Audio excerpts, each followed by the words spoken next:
Hello and welcome to an Eve International Roundtable discussion. Today we are centering on the Northern woman, and I'm a Northern woman, but I'm also a woman. And every time I think about what kind of woman I am, it's very difficult for me to profile myself or limit myself to a specific angle because I look at myself and I see so many different characters. I see so many different roles that I have to fill every day. I'm sure it's the same for every other woman. So I always introduce myself as every woman, although of course my name is Nuong Falong. We are going to be throwing that question to the women I am sitting with. We're discussing the Northern woman. Who is the Northern woman? Where is she coming from?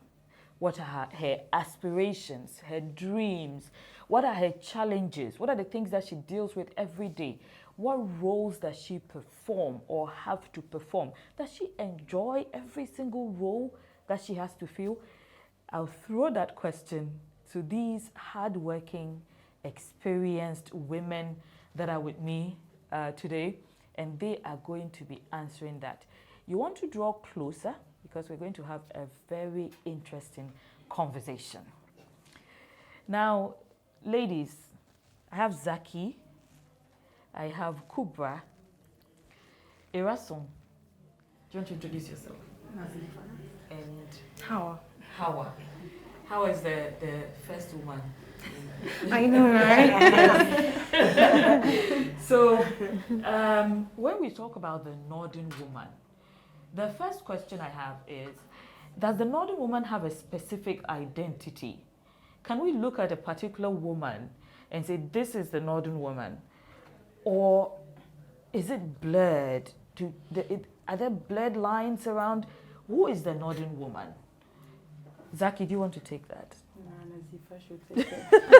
She's bounced it to Nazifa. She said Nazifa has more vim than her. So, Nazifa, who is the Northern woman? The Northern woman, I think the Northern woman is just any ordinary woman from the Northern region, you know, with good values. Ordinary. Do we have extra? Yeah, no, I mean, if we want to start talking about extraordinary women, I mean, everybody I'll say will be, we are all extra, because what women can do, you know, it's even beyond what you can imagine.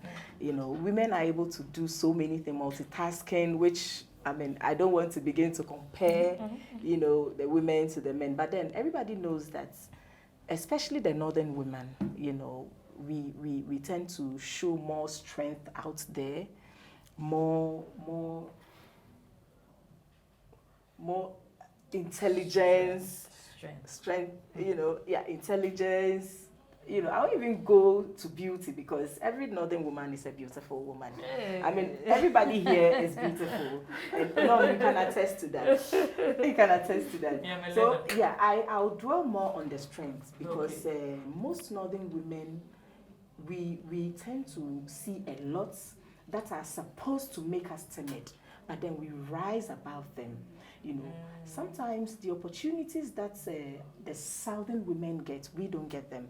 But then we still find ways to measure up and then kind of, you know, leverage on the little that we have over there and still shine or blossom. So I would say the Northern woman is one that exudes some confidence, strength, beauty, and all the positive things you can find in the world. I think she described herself. Well, But Zaki, she mentions strength. Why is the Northern woman strong? Is it because you were born strong, you want to be strong, or you have no option but to be strong? Is it something, should we be proud of our strength?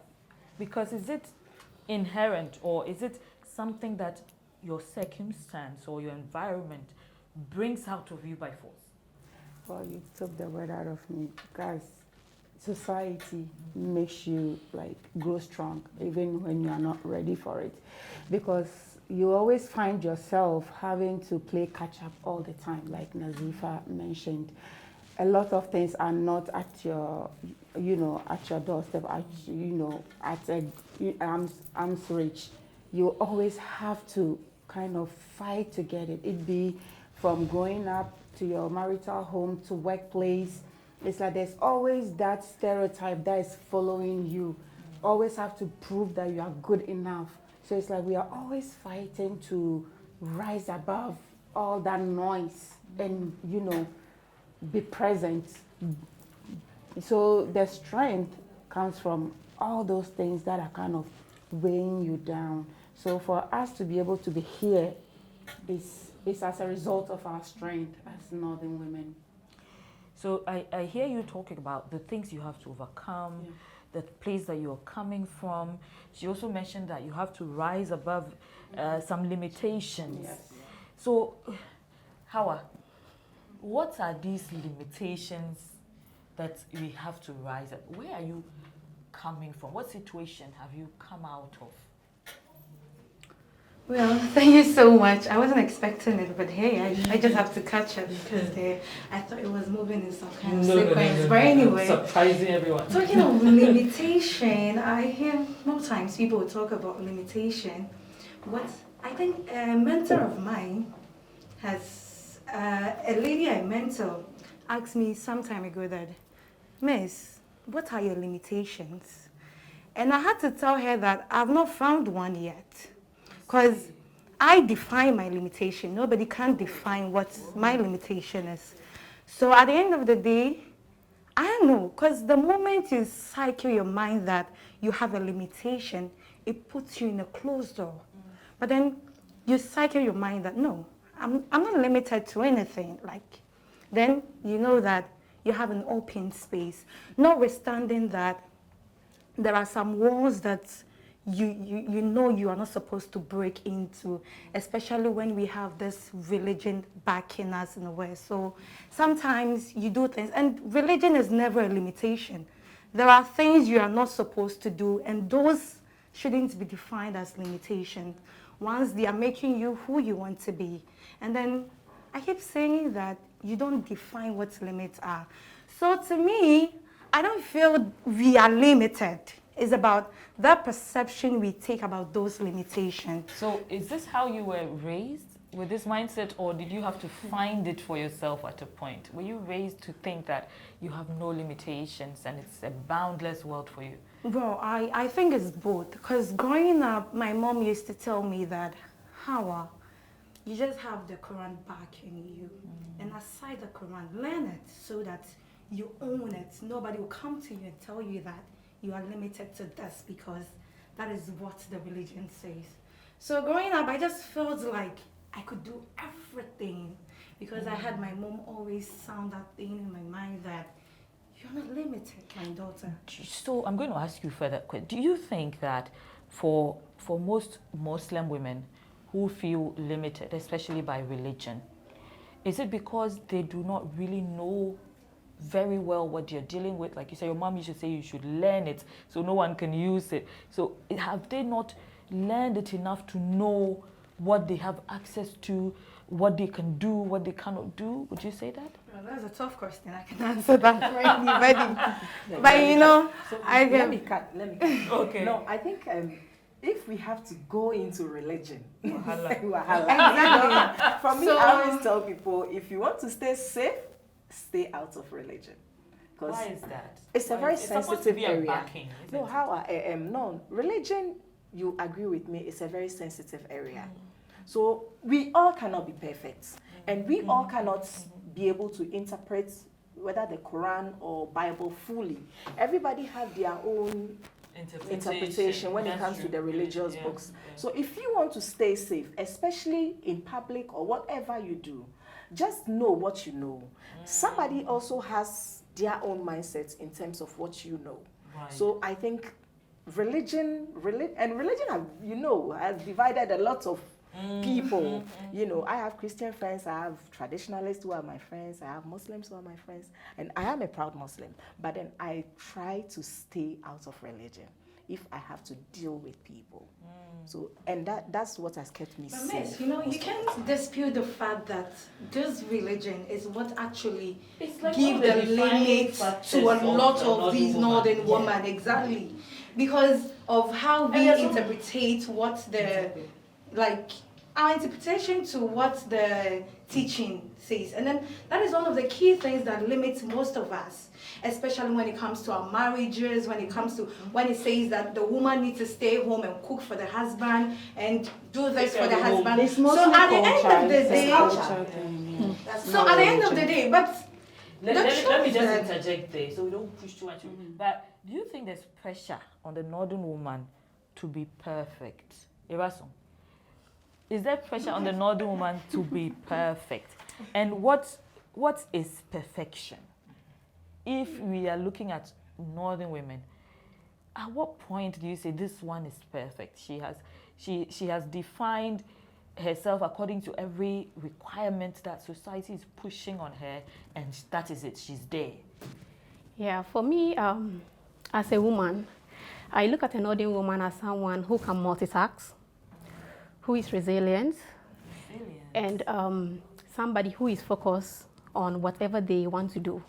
Because as a northern woman growing up in the north, I have always been, I had dreams, I had ambitions, and then I had ideas of the kind of woman I wanted to be. So whatever I do was kind of like, okay, this is my path, and how do I go along that path without stepping on toes?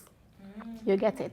So it's like you have your own focus of whom you can be, and then you can be a role model in the society as a northern lady. So for me, my background was like, okay, when you are growing up, everybody has, in my family, you have to become a teacher kind of thing. This like, it's there. But you see, I grew up knowing that, okay, I don't want to be a teacher. I don't want to go through what the family was kind of expecting me to become. So I decided to be an accountant. And that was how I left the north. So I got here and I realized that, no, I can be so much. If I'm able to leave what I left back home, I can do a lot. So for a northern woman, there are people that can multitask because you are raising a family, you are expected to be a sister, you are a daughter, and you are serving all these people. Yes. Then you get married and then you are serving in-laws. And you are supposed to serve them in a way that, yes, you can be appreciated wherever you go. And your husband can be proud of, oh, this is a virtuous woman. That's because you are serving him right. You get it? So it's from you growing up as a girl, growing up as a woman, a mother, a wife. And you should be able to multitask in doing all these things. So for you to be defined as a perfect or a virtuous woman, on every stage, you have to contribute to that. When you started talking, I was getting questions for you. Then you started, and the more questions are coming, more like, which one should I focus on? Because it's keys. You've mentioned a lot of things. So, you know, you talk about, there's this saying that when we say a woman is a good woman, nobody ever talks about, or nobody's referring to how good she is to herself, or if she is doing what she wants to do, or if she's happy. When we say a woman is good, then we're referring to either she's a good daughter, she's a very good wife, she's a very good mother, she's a good daughter-in-law, and all of them are so demanding and are never at any point particular about how happy the woman is, how fulfilled she feels. It's about serving society and all aspects of society, being able to serve them so well that they will sit back and say, oh, this is a good woman. This is a virtuous woman. So for me, you see, in doing all these things, you know yourself. So you don't have to leave yourself behind. Okay. Because even though you are a daughter, when I was leaving Wa, for instance, I could say that, okay, my family didn't want it. So for me to be like, okay, I'm respecting what they are giving me, was it going to serve me? It wasn't going to serve me. So I made them to understand, okay, at this point, I have to take what works for me. So in doing all those things to be seen as a good woman or a good daughter, but you should be able to know who you are and what you present and what makes you so happy. Interesting. You also mentioned in the beginning, you know, you have dreams. Yeah. You have dreams. You know, once in a while I mentor community school students. And the last time I went to Labadi, they have some community school there, and I was talking to the students about dreaming beyond your whatever situation you find yourself in. And what I was telling them was that for me, I was born in Tamale, okay? And in the beginning, things were not that easy. I mean, especially when my parents got divorced. My mother became a single parent. When I look back now, I feel like she had rights that she did not take. Maybe because she didn't know what they were, or she didn't know how to fight for herself. But you have a situation. You probably live in some compound house, in some one room somewhere with 5 siblings. But you have to be able to dream outside of that place that you have found yourself in. Maybe your neighborhood is some ghetto cry, you know, but your mind is far and your dream is far. Kubra, you have been, you met a lot of young women. I see she's like a celebrity on Facebook. Oh. So one of the ladies was just saying, Kubra has been very quiet today. I remembered because you said you have to serve your in-laws. And you know I'm Kubra's sister-in-law. So I think she's trying to be good because I'm here. Exactly. So I can send feedback back to my brother. Because Kubra is not a quiet woman. Not at all. Kubra has a lot of young women, and are they under your care on Facebook? Sometimes I feel tired for Kubra. I know. Because the kind of stories she has to deal with, the kind of situations she has to deal with. Kubra, were you raised, because you have to be empowered to empower others, were you raised empowered, or did you dream yourself out of a particular circumstance? Did you create your present situation? Did you push yourself out of somewhere? Where are you coming from? Okay, thank you. I think I was empowered by both parents, mom and dad, and also I created it myself. I always tell people that the farthest I have lived in a Zango community is picking a car from where I live, and picking a car from where I stayed to pass through a Zango community to my destination. But I've never lived there, but I heard their stories. I see them. We go for programs and they go there. I have lived in Ashaiman, Lebanon, Zone 2, but I was born and bred in Tema. And when we moved to Lebanon, it was different from the living in Tema. Tema is like a very close though. Yes, very close, but different lifestyle. Tema is DB and you know DB style, and Lebanon was different. Not to look down on them. So I realized that I needed to come through. When I started working with Electroland Ghana Limited as the head of marketing and media relations, I realized that my MD used to give me a lot of power. And this power didn't come because he needed to do me a favor. It was based on merit. It was based on what I was bringing on the table. So you proved yourself. I proved myself. So I sat down one time, spoke to my husband, and I told him that, you know what, I think I want to start journaling my story because I feel that there are so many other women out there from where I can be identified with the Northern woman and then the Muslim. And a lot of people make a mistake. Once they say you are you're a Northerner, they think you are Muslim. And when they say you are Muslim, you are a Northerner. Playing back to when I was growing up, in primary school, I knew I was cut for a school prefect, but they held me back. Penny, Same here. I've never mentioned this anywhere. No, same The here. school, Same the here. teachers, tell me. So I didn't get the position. But here I was the lady that will actually write notes for teachers. That will actually be asked to write on the blackboard because my handwriting was clean. So these are some of the things that held us back. But my dad always used to give me the power. You can do it. You have to acquire a master's degree before you leave this house. And I remember my last few days in preparing for marriage, he actually stressed on it. Make sure she does her master's. And after master's, let her do her degree. He never limited us. You count about 5 homes from my home. And if you want to find out about us, you have people who will tell you, during in Hausa, during Alaji, they are sports. Aladi's children, they are spoiled. Do you know why? Because we had the opportunity to be educated. We had the opportunity to feel normal without having that religious limitation. We went to Arabic school. I went to Arabic school. I know my limitations as a woman. I know my limitations as a career woman. I know my limitations as a married woman. So how come I cannot mentor a young girl coming from the same area that you can be anything you want to do without any limitations? I had the power from my dad. I had it from my mom.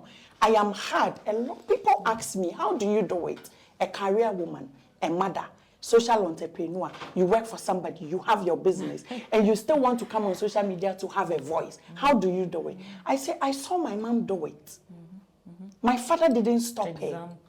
So I picked that trait from an early age. But I think that we have allowed society to place a lot of limitations on us, mainly because we are identified as the Nordness. And those who do not even know that you can actually be a Nordner and not a Muslim, also add Muslim to it. Automatically, once her name is Adiza, once her name is Hawa, she's a Muslim, she's a Nordner. And it is our people who enable it. See, when she was speaking, there was something she said that struck me. You know, she says they prevented her in school because I even want to come in. they had a tag say, "Oh Yeah, yes, it speaks to me. Yes, See, it speaks to Same me. thing happened to You me. see, the Nazifa sitting here, I've always called myself a one-man thousand. Yes. You know, growing up, everybody who knows Nazifa or who knew Nazifa from childhood knows that Nazifa has always been an outlier. I have always wanted to do things my own way. I don't follow the masses. As a kid, as far back as primary school, I was the head prefect. What school was this? It was one Kingsway, Kaneshi Kingsway 3 primary school. And I'm so proud of that school, honestly. Although that wasn't where I wrote my BEC. I wrote my BEC in Daras. But then I went to some 2 Saito schools before, and I was a heroine. So how did you push back against that? Because they had this tag. She also So experienced that. it depends on the things you allow to slide. Nazifa here would always challenge the status quo. If as a kid as I was, if a teacher even tells me something against my culture or my religion, I'll rise up to that challenge. I'll let you know, madam, this is unaccepted. It's unacceptable in Islam or in my culture. And I was always known for that. For me, I think always that limitations start with us. Because when you start growing up, your first point of contact is your parent. It's if you have an elder sibling, it's your elder sibling. But I had my dad and I had my mom. And my father said, what if you are didn't free have to them? leave. What if you didn't have them? So I have identified that. I'm sure all of them. We have all identified that. That is why we are on this journey. We are on this journey telling them that you have a voice. We have been there. Even if we haven't been there, we know the stories. She has a story, I have a story, she has a story. And we don't want, the first time I came to Eve, if you ask them, I told them that I have my people. I mentioned it. I told Kati that I have my people. We are Zango people. I'm not a Zango girl, but we are Zango. There are so many phenomenal Muslim women. But today, you enter into institutions and you cannot count. It is not as if to say they are not knowledgeable. Big problem. Because we are very knowledgeable. But that stereotype, that limitation that we, sometimes from our home, our own parents, our siblings, our aunties, society, our friends, they place it on us.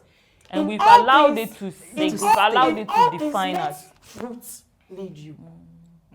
If you are guided by truth, there is nothing that anybody will say that will hold you back. I go for it when I want to go for it. Exactly. You have a lot to say. Yeah. No, this conversation just took me back to junior high, and it's like I'm hurt all over again. Oh. In the sense that, see, this conversation we're having, then I didn't know I had a voice or I had the right to be like, why? Because on that day, you know how you dress up and everything, they'll call you at assembly, okay, school prefect this, assistant school prefect that. I knew Because I only had one competitor, Charles. If he's not first, I'm first. So how come that girl, who sometimes doesn't even make it to top 10, is the school prefect for girls? I'm happy You know? is related. So that day, I ironed my clothes, got ready, had my white socks on, because I knew ST, I'm here. GP. So when they called me that, not even compound professor. God. So I kind of made sure my daughters knew who they were, even because I raised them here. They were born in the States, but I raised them here in Kumasi, and they attended King's. So when it was my daughter's turn, my daughter became the school prefect. I was like, finally. That's the only closure. Because yes, because then until her they do not give to the. They don't give us. No. Let me come in. So let's see. They have this tag, and I usually believe it's from a place of ignorance. And honestly, I'm not even saying it because I don't believe in it. I think that it's a misplaced tag. I think that it's very insulting, that whole tag. So I never call myself that. Yeah. So I cannot call myself that. I don't know where it comes from. I don't know why. We know where it comes from. And it's a very offensive tag. It's a very offensive tag. Yes. So it's not me. I mean, I don't know who the typical northern woman is. I mean, Kubra mentioned that she wasn't raised in the Zango. I wasn't raised in the Zango. Me either. But I have visited, I have mingled with a lot of Zango women. I know what happens there, their whole life. And so she had her parents who pushed her.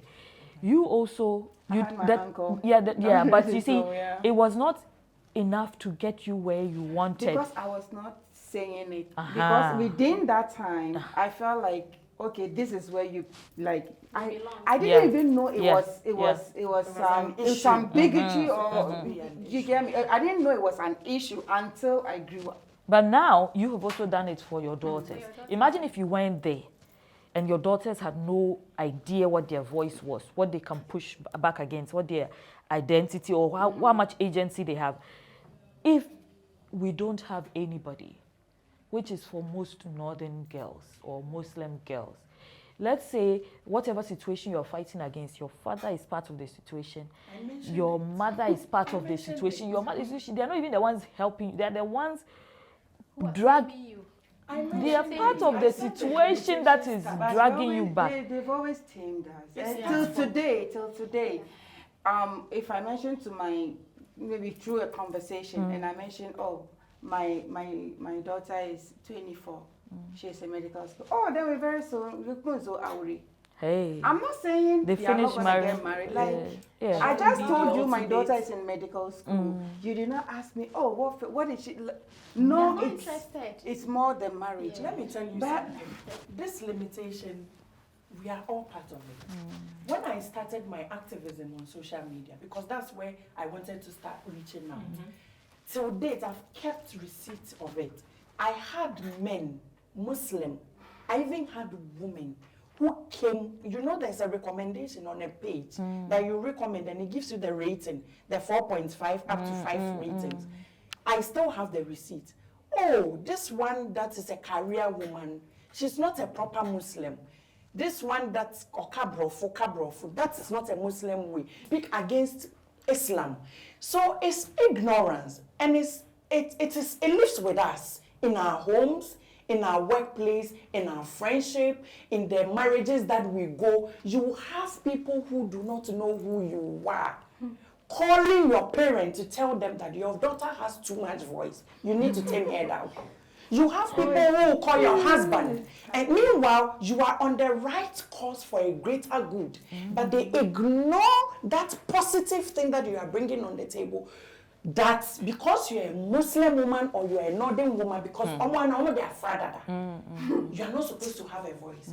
But me, I say that it begins with all of us. There are still some young girls there who are They cannot speak. Now you go to program in a room of about 1,000 young females. When you pose a question and you are expecting to see that they raise their hands to answer, or you are giving opportunities to the young girls in that room. My own people, and it hurts me when I say this, they are in their hijab, but they are like this. They're hiding. They are afraid.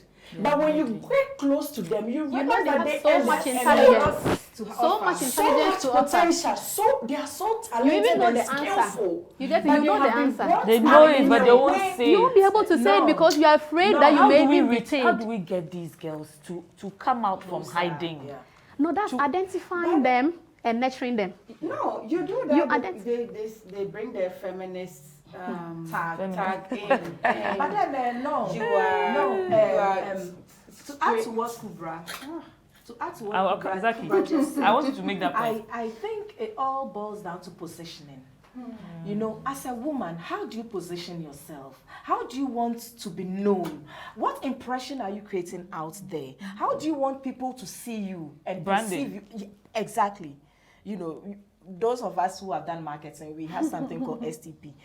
Positioning, Kubra, how do you, you know, I always say, it depends on what you allow into yourself. That gets control over you. If I know this is my target and this is where I want to be, this is what I want, then as if I sitting here will just go right for it. I don't care what a society tells me or what culture says. Well, I'll make sure I stick to culture. But then, if I know what I'm going for is for my own good, I'll just hit it right there and I'll go for it. But it's not the same for a young girl. It's not the same because, under you the know, roof of a parent. Kubra, it's not the same because there's a fundamental problem. I understand what Kubra is saying. No, Kubra, let me tell you, there's a fundamental problem out here. You know, northern women, you know, we've been carved in a way that speaks timidity.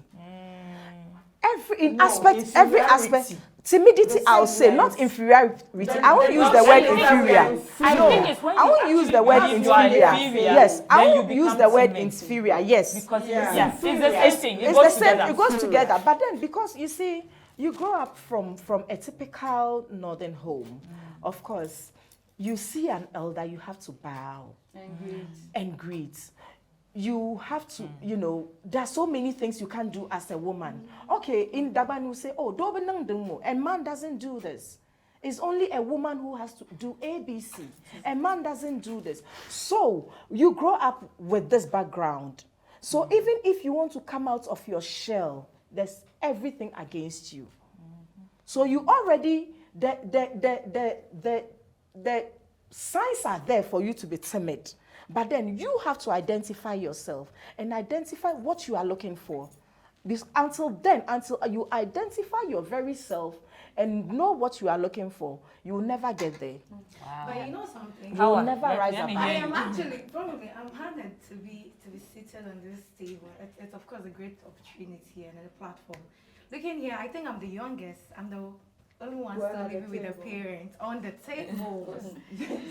And like on this table right here, I'm the single one here still living with my parents. So I don't know, sometimes I just feel like, personally, I don't know if I was brought up different or I have a kind of different mindset or something, but things started working for me since day one, and till date, it's still working for me. Yes. Even though my mom wasn't like that until recently, even though there are things that she used to say. But then it doesn't mean that I had this mother who was too supportive. Let me tell you here, my mom is this kind. She doesn't care. I give you the power. What you are going to be is up to you. It's your decision. It's your decision. That's the kind of mother I have. Yeah. My mom keeps saying that if your child will spoil, she will spoil. There are people that live with their parents, and when you go home, you see what they do, and we go on campus, we see them, we're like, for real? This happening. Since senior high school, junior high school, nobody raised this tag, Muslim. Like, I don't know, nobody did. I was a school prefect in junior high school. I went to senior high school, Accra High School. All the teachers in my school know me. I was the protocol prefect. And to be a protocol prefect in a senior high school, it means that when it comes to the table of discipline, you are top notch. Because as a protocol prefect, it's all about discipline. And then from my way in junior high school, I went to the university, I was a student leader, I was the women's commissioner, head of all the female students in the university. And nobody ever said that thing like, orienting. Like, Yeah. I don't know, so personally. Because your time is different. No. Exactly. I think it's also Her time about is not who different you are from my dealing time. with. Even now. No. No, I don't think it's exactly who you are dealing You know, I with. said we have Ladies. You know, Ladies. no. You know something? I agree with you. Okay, okay. No. Ladies. You know what? we have Calma. I'm very I'll come calm. to you. No, I just want a bit of silence so that we can. I want us to complete. You know what? I actually want us to complete. We have this spent issue. the You know way. what? No. Something I was Everyone's talking at once. You know what? I said we have paved the way. Whose generation am I in? Let's Howard land. Let's Howard land. How are you like? You know, recently there was a conference I was time was I there was women called. empowerment, no? I was There called. was. I was the GOSA president of my You school. know, I was the there was GOSA a vice Let's president. Howard land. you know what they are saying is Ecosi totally youth. no. Hey. No. Honestly, some women have actually paved way, and things are not like they used That's to true. be. You know That's what? true. There was this conference that we were called. I was one of the speakers on that platform. It was one of these university, and when I went, I was like, personally, I have an issue. My issue is that you have someone in the 90s come to a platform and tell you that you're going to start a business, you don't need money, you need one Ghana cedis. Madam, your generation and our generation is different. So if you are calling someone to inspire, to mentor the young girl coming of late, you don't use the 1990s scenarios. Like, you need to blend because things are different right now. Even if you want to, excuse me, go to the public urine, you need to pay money. Whereas those days, those things you don't need to pay for. So you come and tell us that, hey, you need to be empowered. During mindset, what are you talking about? You know, sometimes I sit down and look at Please, this. we have thrown your time away. How of course. Yes, that's you see, it. you That's it. mentioned about how are we going to get this thing done. Yes. It's about mindset orientation. Can we identify the people that can be nurtured for us to reorient how they think? Yeah. How They are we have to going be to willing. wire? Yes. Get people who are willing to understand, to be mentored. Then we can change the mindset. And as they grow, they also keep the And trend. people who actually have a dream. Exactly. Mentoring Because once you identify Mindful. somebody who has a dream and you are nurturing the person, the person knows that you are guiding the person to achieve what they want to do. Yeah. So my mother if we usually can says, get that out, it will help. able, which is my language. Yes. Before you help someone, the person has to be To be willing and available. So if you say you are a young woman and you are down, but you are not willing to rise, it's different. Even the person who is holding your hand, you pull the person. Exactly. I'll leave you there. My issue with mentoring is So that is we it. need to be current. That is one problem. Listen, we are going to round this up. Mentoring, Listen, look, when you listen. say we need to be I current, love the conversation. it's not about current. Ladies, No. I like hearing. No, mentoring is about experience. 80%. How mentoring is about experience. How Calm down. mentoring is about experience. You So get it? listen. You can't mentor someone without experience. Listen, You can say that. we can't move forward if everyone is talking at once. So, I keep saying So- that enough with the past. Enough with the past. hey, Until when did you start? Until when? you can't stop strong women. Hold on. Until when did we start witnessing? Women, I need. a group of women will come Coming up like and this. say they want to talk about. Allow a 20 years woman to ago, have a it career, a wasn't. Muslim woman 20 to have a years ago, career. it wasn't. It was not It was possible. 10 years ago. No, 10 years ago it was there. Karangaba. 10 years it was there. 10 years ago. 10 years So, it was there ladies, because So for you me, have a I table, actually you want to talk about Muslim Women and their Northern women empowerment should and be allowed to work. Who dare you talk about that? Apparently, you can't even silence the empowered women. So you see, here is what we are going to And I do. also think that we shouldn't just identify. We should Okay, just, okay, everybody Kubra. should just do it. Give people the Just do opportunity it. to I have be 2 mentored. girls that I'm raising. Oh. And the last time I went to GTU to speak to the tertiary students, I told them, you guys, you are lucky. Me, I don't want my 2 daughters to come and meet that kind of generation. At that time, the time I was growing, there were no mentors. A Muslim woman mentor to come and mentor you on what? They were not, because they didn't also have that before. But listen. No, they are there, but they See, didn't see we that are to be running out necessary or of something time they should be doing. over here. But they were there. Ladies, But they were there. we are running out of time. But I want us to land. I want us to land on a good note. Yeah. I went for some meeting one time. It was in Kenya, and we had much older activists who were sitting with us and were talking. Somebody asked, a young activist asked a question about all these feminist fights we see on Facebook, and people fighting over chivalry, people even fighting against petty things. And the young lady was asking how we can bridge all these gaps. You know what the older woman said? She said it's not our fault. They fought for us to go to school. So we don't have anything left to fight about. So we're fighting silly fights, right? If you had grown up in an era where you have to even fight to go to school, you identify the things that are important to you. So what is the biggest gap for the Northern girl, and how can she bridge it? 1 minute from each of you. Starting with Hawa. Oh, okay. So for me, basically, what do I even say? I just keep saying that you should be the woman you want to be, basically, with no limitation. Of course, we all know what's wrong. Nobody, trust me, everybody doing what is bad knows that is bad.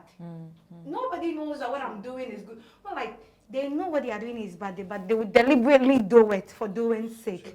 So just have no limitation and go ahead and do what you want to do. And then, basically, we just need to be as current as possible as we can. Like, let's move with the century we are in now. Thank you. And then don't let anybody 1 deceive minute you, na that's landing. all. Yes, Eraso.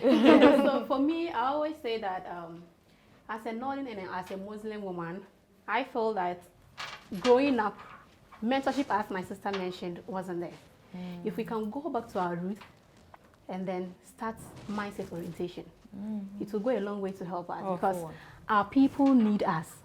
We have been able to probably get people who mentored us. Are we available to also mentor others and pull them along? Can we go back to do that? If we can go back to hold them, then I think we can make an impact. Tell me, 1 minute.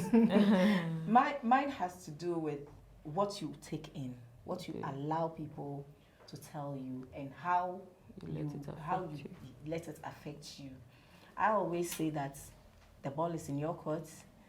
You are the individual. You know what you want. You allow people into your lives. So be careful who you allow into your life and what they say to you. You also have to put yourself in a position where you don't also have to be undermined. Okay. Because I also believe that if you have to be undermined, then you have allowed it. Okay. Rise up to the challenge. Thank you. Rise up to the challenge. Zaki. My quick one is in this to fight for that young girl that doesn't have the voice. We might have fought, and many young girls are coming up in the system, but we still have young girls in senior high school, junior high school that are being they are being stopped from practicing or manifesting their religion, as in wearing the hijab, or even as much as praying or fasting in school. And this is a government school. And I've taken it upon myself to make sure, at least before God takes me, to make sure that thing is abolished in this country. Because my children went to high school in the United States. They wore hijab, they wear abaya to the high school, and they were actually popular and had things going on. Exactly. Not religion. Okay. It's a closing remarks. Yeah. It's not a religion. It's not about religion. It's about someone being restricted from doing something that constitutionally they have no right. restrictions. No restrictions. For me, I think becoming a purposeful woman doesn't matter whether you are young or you are old.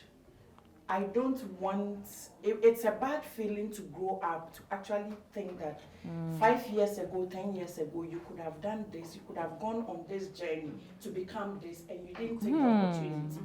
Be intentional. The pain. Be purposeful. Have a goal and go for it. Believe in possibilities. You can reach any height you want to reach. It starts with you. Do not allow anybody to limit you. Read the Quran, read wide, so that when people come at you with whatever, you have the knowledge. To know that what you are telling me is different. I'm going with what I have personally read. When I write articles about Muslim women, sometimes I research and I speak to sheikhs because I want to back it up with knowledge. Because I know people will come at me. Thank you. Be confident. Go for it. Thank when you. you get to that room, make sure you shine. And when you thank there, you, thank give you, other women the thank you so much. Thank you, Kubra. Thank you, Kubra. So if you have been listening to us, you can see my women here are strong, empowered, vocal, out there, and we have basically redefined who the Northern woman is. And if you ask me right now after this conversation, who the Northern woman is, I'd say she's limitless. She's completely limitless, and she knows what she wants and she goes for it. I also want to say that if you're a Northern woman and you're listening, if you have a voice especially, your voice is useless until you speak for someone else who has no voice. That's why we have voices, so we can lift people without voices up.